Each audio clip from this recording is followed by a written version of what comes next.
பிரியாணியில் வந்து chicken biryani, mutton biryani வந்து நிறைய பேத்துக்கு ரொம்ப பிடிக்குங்க. நிறைய பேத்துக்கு வந்து இந்த வெஜிடபிள் பிரியாணி நிறையா பேத்துக்கு ரொம்ப பிடிக்குங்க. ஸோ அந்த வெஜிடபிள் பிரியாணி வந்து பிரிஞ்சின்னு சொல்லுவோம், குஸ்கா, பிளெயின் பிரியாணி இப்படி நிறைய பேரில் வந்து நம்ம சொல்லுவோங்க. ஏன்னா அதுக்குன்னு வந்து டேஸ்ட் வந்து சூப்பராக இருக்குங்க. ஸோ அப்படிப்பட்ட டேஸ்ட்டில் தான் இன்றைக்கி நம்ம வெஜிடபிள் பிரியாணி வந்து பண்ணியிருக்கோங்க. ஸோ இதுக்கு சைடிஷாக வந்து நான் தயிர் பச்சடியும் ஊறுகாவும் வச்சுருக்கேங்க. ரொம்ப சூப்பராக இருக்குங்க. ஸோ அப்படிப்பட்ட டேஸ்ட்டான வெஜிடபிள் பிரியாணி எப்படி பண்ணலாங்கிறத நம்ம D3 சேனலில் பார்க்கலாங்க, வாங்க.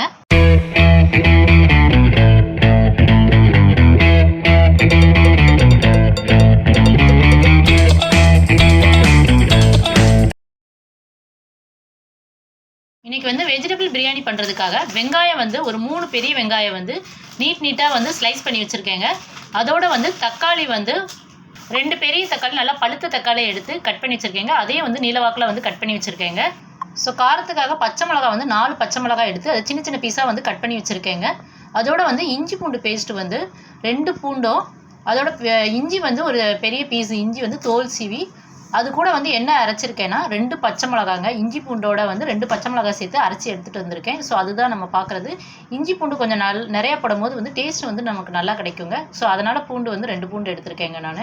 ஸோ கரம் மசாலான்னு எடுத்துக்கிட்டோம்னா பிரியாணி இலை வந்து 2 இலை எடுத்திருக்கேங்க. அதோட பட்டை வந்து 2-3 பட்டை எடுத்திருக்கேன். கிராம்பு வந்து ஒரு 4-5 கிராம்பு எடுத்திருக்கேங்க. இந்த வெஜிடபிள் பிரியாணி பண்ணுறதுக்காக நான் வந்து பாஸ்மதி ரைஸ் வந்து எடுத்திருக்கேங்க. இந்த பாஸ்மதி ரைஸ் வந்து நான் லூஸில் வாங்கினது தாங்க. 1 கிலோ வந்து 100 ரூபான்னு வாங்கினேங்க. சப்போஸ் வந்து பேக்கடு இந்த 1 kg அந்த மாதிரி இருக்குதெல்லாம் 130 ருபீஸ்க்கு வந்து இருக்குங்க. உங்களுக்கு வேணும்னா அது வாங்கிக்கோங்க. இது 100 ருபீஸ்க்கே வந்து நல்லா தாங்க இருக்குது ரைஸு. இப்போ ரைஸ் எப்படி இருக்குன்னு பாருங்கள். ஸோ இதை வந்து 3 தடவை வந்து நல்லா கழுவிக்கோங்க. கழுவிட்டு ஒரு 10 மினிட்ஸ் வந்து அரிசி வந்து ஊறட்டுங்க. ஸோ நம்ம தாளிக்கிறதுக்கும் இந்த அரிசி ஊறுறதுக்கும் கரெக்டாக இருக்குங்க. இது அப்படியே இருக்கட்டும், வாங்க நம்ம தாளிக்கலாம். ஸோ இந்த வெஜிடபிள் பிரியாணி பண்ணுறதுக்காக நான் வந்து மீல் மேக்கர் வந்து இதோட ஆட் பண்ணுறேங்க. மீல் மேக்கர் போடும்போது வந்து நமக்கு வந்து சாப்பிடும்போது கொஞ்சம் நல்லாயிருக்கும். ஸோ அதனால் மீல் மேக்கர் நான் வந்து போடுறேங்க. அதுக்காக ஒரு பவுலில் வந்து தண்ணி நல்லா கொதிக்க வைக்கிறேங்க. கொதிக்க வச்சு நம்ம இதில் வந்து மீல் மேக்கர் போட்டு ஒரு 5 மினிட்ஸ் அடுப்பில் வச்சுருக்கலாம். தண்ணி கொதிக்கட்டுங்க. இப்போ தண்ணி வந்து நல்லா கொதிச்சிருச்சுங்க. இப்போ வந்து மீல் மேக்கர் வந்து போட்டுடலாம். இதுக்கு வந்து நான் யூஸ் பண்ண மீல் மேக்கர் வந்து 50 கிராம் யூஸ் பண்ணியிருக்கேங்க. மீல் மேக்கர் போட்டோன்னே ஒரு 5 மினிட்ஸ் வந்து ஸ்டவ்லேயே இருக்கலாங்க. அப்படின்னா தான் அது வந்து அந்த தண்ணியில் நல்லா இதுவாகி நமக்கு வந்து கொஞ்சம் பெருசாகி வருங்க, உப்பி வரும். ஸோ 5 மினிட்ஸ் ஸ்டவ்வில் இருக்கலாம். ஸோ மீல் மேக்கர் போட்டோன்னே அது வந்து நல்லா ஒரு கலர் கிளறி விட்டுலாங்க. அதாவது கீழே உள்ளதெல்லாம் நல்லா மேலே வர மாதிரிக்கு ஒரு கலர் கிளறி விட்டுக்கோங்க. ஸோ மீல் மேக்கர் வந்து நமக்கு நல்லா உப்பி வந்து நல்லா பெருசாகி வந்துருச்சுங்க. இப்போ வந்து நம்ம ஸ்டவ்வை ஆஃப் பண்ணிடலாம். ஆஃப் பண்ணிவிட்டு ஸோ தண்ணியிலேருந்து இதை வந்து வடிகட்டி எடுத்து வச்சிடலாங்க நம்ம. ஸோ இந்த வெஜிடபிள் பிரியாணி தாளிக்கிறதுக்காக நான் ஒரு கடாய் எடுத்துருக்கேங்க. அதில் வந்து ஒரு 3 ஸ்பூன் வந்து எண்ணெய் போட்டிருக்கேங்க. எண்ணெய் காஞ்சோனையும் சோம்பு போடலாம். சோம்பு வந்து நல்லா பொரியட்டுங்க. எப்பயுமே சோம்பு போட்டு தாளிக்கும் போது சோம்பு வந்து நல்லா எண்ணெயில் பொரிஞ்சு வந்தால் தாங்க அந்த ஃப்ளேவர் வந்து நமக்கு நல்லாயிருக்கும். ஸோ ஒரு 2 மினிட்ஸ் வெயிட் பண்ணிங்கன்னா நல்லா பொரிஞ்சிடும். நெக்ஸ்ட்டு வந்து கருவேப்பிலை போட்டுடலாம். அப்புறம் நம்ம ஆல்ரெடி எடுத்து வச்சுருந்த கரம் மசாலாவை போட்டுடலாங்க. லோ ஃப்ளேம்லேயே வச்சுக்கோங்க. நெக்ஸ்ட்டு வந்து நம்ம எடுத்து வச்சுருக்க பச்சை மிளகா வந்து போட்டுடலாங்க. ஸோ பச்சை மிளகா வந்து லோ ஃப்ளேம்லேயே வச்சு போடுங்க. பச்சை மிளகா நல்லா எண்ணெயில் வதங்கட்டும். பச்சை மிளகா நல்லா வதங்கிடுச்சிங்க. நெக்ஸ்ட் நம்ம எடுத்து வச்சுருக்க வெங்காயத்தை போட்டுடலாம். ஸோ இந்த வெஜிடபிள் பிரியாணி பொறுத்தவரையும் வெங்காயம் வந்து கொஞ்சம் நிறையா எடுத்துக்கிட்டிங்கன்னா டேஸ்ட் வந்து நமக்கு நல்லா கிடைக்குங்க. ஸோ வெங்காயம் வந்து நல்லா ப்ரௌன் கலர் ஆகுதுன்னு நல்லா வந்து வதக்கிக்கோங்க. அப்புறம் வந்து நம்ம எடுத்து வச்சுட்டு தக்காளி போட்டலாம். ஸோ நெக்ஸ்ட் இதுக்கு தேவையான உப்பு வந்து போட்டலாம். நான் கல் உப்பு போட்டிருக்கேங்க.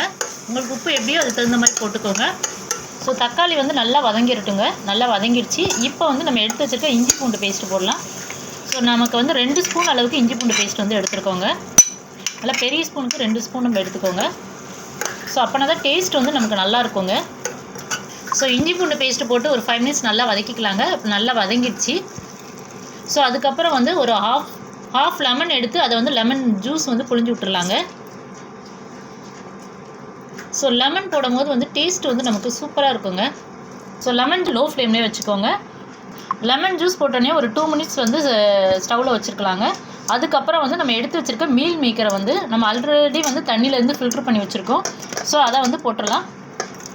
இப்போ போட்டு அதை வந்து நல்லா பரட்டி விட்டுருக்கலாங்க. நம்ம ஆல்ரெடி எடுத்து வச்சுருக்க அந்த இஞ்சி பூண்டு வெங்காயம் தக்காளியோட நல்லா பைண்ட் ஆகுதுலையும் ஒரு 2 டைம்ஸ் வந்து நல்லா பரட்டி விட்டுக்கோங்க. ஸோ இப்படி போடும்போது வந்து இஞ்சி மீல் மேக்கர்லேயும் வந்து என்னென்னா அந்த மசாலாலாம் நல்லா வந்து ஊறி இருக்குங்க நமக்கு. ஸோ மிளகாத்தூள் வந்து ஒரு 2 ஸ்பூன் போட்டுடலாங்க. இது மல்லி ஜீரகம் எல்லாம் போட்டு அரைச்சதுங்க. நம்ம ஆல்ரெடி வந்து வீடியோ வந்து அப்லோட் பண்ணியிருக்கோங்க. லிங்க் வந்து நான் டிஸ்கிரிப்ஷனில் கொடுக்குறேங்க, வேணும்னா பார்த்துக்கோங்க.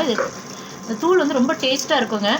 நீங்கள் அந்த தூள் வந்து வெஜ்ஜு நான்வெஜ்ஜு சாம்பார் எல்லாத்துக்கும் நீங்கள் வந்து போட்டுக்கலாம். ஈவன் வந்து ஏதாவது பொரியல் பண்ணுறீங்க அதுக்கு உங்களுக்கு யூஸ் பண்ணாலும் தாராளமாக யூஸ் பண்ணலாங்க. டேஸ்ட் வந்து அட்டகாசமாக இருக்குங்க. ஸோ மிளகாத்தூள் போட்டோன்னே அதை வந்து நல்லா வந்து பரட்டி விட்டு ஒரு 2 மினிட்ஸ் வந்து ஸ்டவ்வில் வச்சுக்கலாங்க. அந்த மிளகாத்தூள் நெடி போடணுன்னையும் நெக்ஸ்ட் வந்து தயிர் ஆட் பண்ணலாங்க. தயிர் வந்து 50 கிராம் அளவுக்கு நான் தயிர் ஊற்றிருக்கேங்க. தயிரும் சரி லெமனும் போடும்போது நமக்கு வந்து டேஸ்ட் வந்து பிரிஞ்சோட லெவல் வந்து வேறு லெவலில் இருக்குங்க. இங்கே ஒன்ஸ் வந்து இந்த மாதிரி மெத்தடில் ட்ரை பண்ணி பாருங்கள். ஸோ இப்போ நான் வந்து தண்ணி ஆட் பண்ணலாங்க. தண்ணி வந்து நான் வந்து ரைஸ் வந்து 4.5 கிளாஸ் எடுத்துருக்கேங்க. ஸோ நான் வந்து 7 கிளாஸ் வந்து தண்ணி எடுத்துக்கிறேங்க. இது வந்து நம்ம குக்கரில் தாங்க பண்ண போகிறோம். அதாவது 1க்கு 1.5 கிளாஸ் வந்து தண்ணிங்க. இதுதான் இதோட ரேஷியோ. சப்போஸ் வந்து நீங்கள் பாஸ்மதி ரைஸுக்கு பதிலாக சாப்பாட்டு அரிசி வந்து போட்டிங்கன்னா 1க்கு வந்து 2 போட்டுக்கோங்க. அதே மாதிரி ரைஸை வந்து என்னென்னா கூட ஒரு 10 மினிட்ஸ் வந்து நல்லா ஊற வச்சுக்கோங்க. அப்போ என்ன ஆகும்னா நமக்கு நல்லா ஊறி வந்து ரைஸ் வந்து நல்லா சாஃப்டாகி கிடைக்குங்க. ஸோ தண்ணி ஊற்றி தண்ணி வந்து ஒரு கொதி வரட்டுங்க. ஒரு கொதி வந்துருச்சு. வந்ததுக்கப்புறம் நம்ம வந்து ரைஸ் போடலாம். ஸோ ரைஸும் வந்து நம்ம இப்போ தாளிக்கிறதுக்குள்ளேயும் நல்லா ஊறி வந்து நல்லா எவ்வளோ பெருசாக வந்திருக்கு பாருங்கள். ஸோ அரிசி வந்து நம்ம எல்லாத்தையும் போட்டுடலாங்க.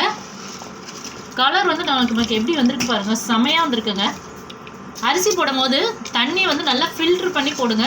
ஏன்னா பிறகு நமக்கு வந்து என்ன ஆகுனா தண்ணி வந்து கூடிருங்க நமக்கு. ஸோ அதனால் கையிலே நல்லா ஃபில்ட்ரு பண்ணிவிட்டு அரிசி வந்து உள்ளே போடுங்க. ஸோ ரைஸ் போட்டோன்னே நல்லா ஒரு கிளறி விட்டுருங்க. கிளறி விட்டுட்டு இதுதாங்க ரொம்ப முக்கியமானது.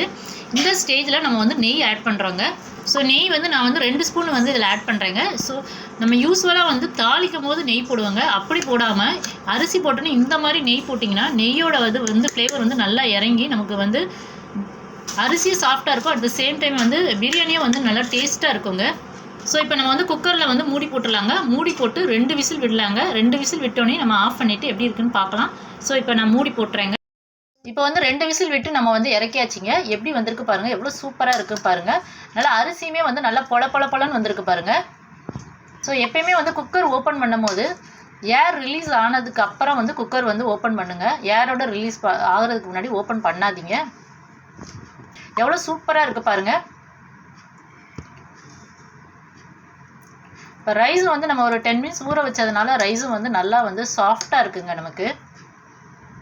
ஸோ இந்த மாதிரி சின்ன இதை ஃபாலோ பண்ணிங்கன்னா நீங்களும் வந்து சூப்பராக வெஜிடபிள் பிரியாணி வந்து அசத்தலாங்க. நாங்கள் போடுற வீடியோவில் உங்களுக்கு பிடிச்சிருந்தா லைக் பண்ணுங்கள். உங்கள் ஃப்ரெண்ட்ஸ் அண்ட் ரிலேட்டிவ்க்கு ஷேர் பண்ணுங்கள். நிறைய பேர் சப்ஸ்கிரைப் பண்ணி சப்போர்ட் பண்ணுறீங்க. தொடர்ந்து உங்கள் சப்போர்ட்டை கொடுங்க. Thank you so much.